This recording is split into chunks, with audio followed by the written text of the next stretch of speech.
are going to pass a loan approval of $27 billion. And we, who are going to pay back that, are making efforts to make sure that this is clarified to other people. And Mr. President, you are not giving us the privilege to make our points known and come across. And we don't see anything that is so difficult for us. Where is your privilege? Just, you cited which privilege of yours was not given to you? My privilege, Mr. President, I was calling for point of order to point out this thing to you. Haven't I given you the chance now? Okay. You raised a point of order 43. You didn't tell me what you are going to raise. I say I denied you because that is what the standing order says. You are supposed to tell me in details. You didn't even tell me a synopsis. I didn't even know what you were going to say. So I denied you that, but before then you spoke even more than once. And I think, Minority Leader, you know the process here more than anybody else.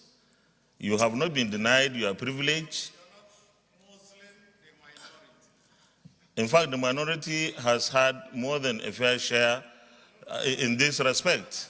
And what all I wanted to point out, which we are finding out on this floor that you don't want us to do, is that we are saying that there are some aspects of this loan that we must have to vote on to decide whether they are in our interest or not. And the Senate leader had even confirmed with me and said that all he wants also, and he's right here, you can find out from him, that we accept the ones that we raise our economy. We have some issues with certain things inside here. The reason why reports of committees come to the General House is so that we can make our inputs into those things. Now, we want to make our input and we're being shut out. We're just being told either pass or not pass. And I think that that is not very, very good for the economy of this. Minority Leader, I don't want the discussion on this loan to degenerate into partisanship. Please. We shouldn't degenerate it into partisanship. This is for our country, for our people. And I want to say that you raise your hand. I recognize you in almost all the two cases you raise your hands. The only one I denied you was when you came under 43. And under 25, our standing order 25, H. I interpret the rules. My understanding was you are supposed to have at least intimated me of what you are going to say. And that was how I ruled. It was not any effort to muzzle you.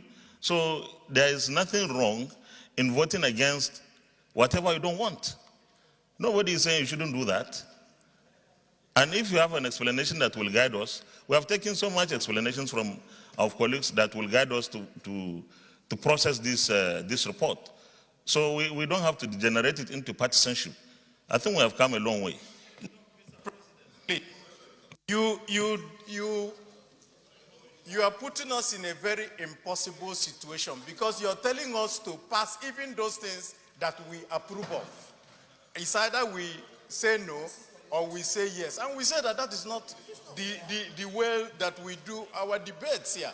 We must look at each item and decide whether each item will go or not go. This is also about Nigeria. It has nothing to do with partisanship.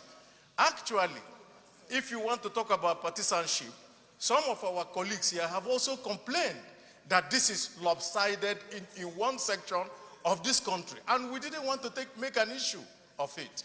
And we didn't. So, Mr. President, I want to ask on behalf of all our colleagues here that we take this issue item by item, because we cannot just wholesalely pass everything that comes. If we have to do that, then we don't need to sit here and debate anything. Minority Leader, you are going to vote your conscience.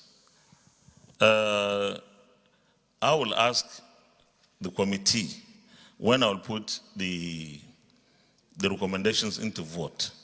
When we come to, for example, under World Bank, there are projects under World Bank.